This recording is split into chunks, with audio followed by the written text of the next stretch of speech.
that did, typically I don't necessarily give too much shout out to temp music because there is such temp love in our field.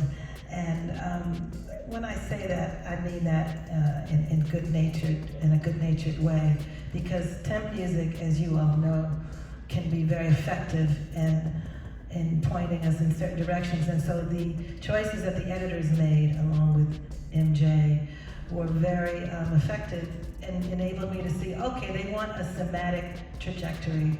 I was told over and over again, we don't want this to be our typical sort of TV, newsreel score. So the main thing for me is, first of all, I check in with my own authenticity at all times. I try to be really present. Even if I'm given music that people love and they want something almost replicated, I still really trust that, okay, I'm here still to bring something innovative of my own, maybe within those parameters.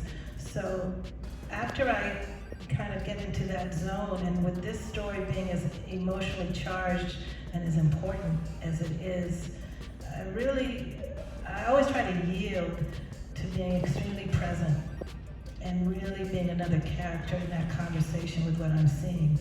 And I usually am pretty pleased with what comes about because I've gotten myself out of the way, literally. And I think that all of us, we have that benefit of overview because what we're tapping into is extraordinary. And in this particular instance, I was given a wide range that was a little bit orchestral, regional, Chicago blues, some vocals, because I like to sing, and put these flavors in that are in my wheelhouse and still step out of some of that. So it was a real treasure. I don't know. I can't really, well, also when I'm working, I don't really listen to scores when I'm composing, like I said, I'm having this conversation and it's so all-consuming.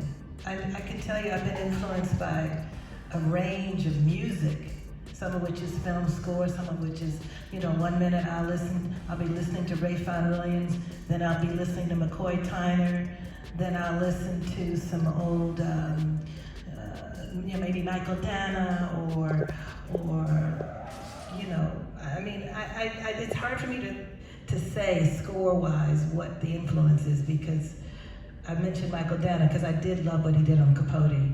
I really liked the subtlety of that and the way in which the Foley was also part of that score process, so I listened to the whole soundscape of things, the songs, the score, it's all conversation to me, it's a pastiche.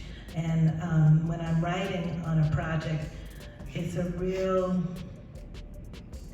not to always sound so esoteric, but it's a real deep dive, it's a real soul connection that I invest in. And I don't even intellectualize about it. I just get in a zone and I trust it and I marinate the vibe. That's my score.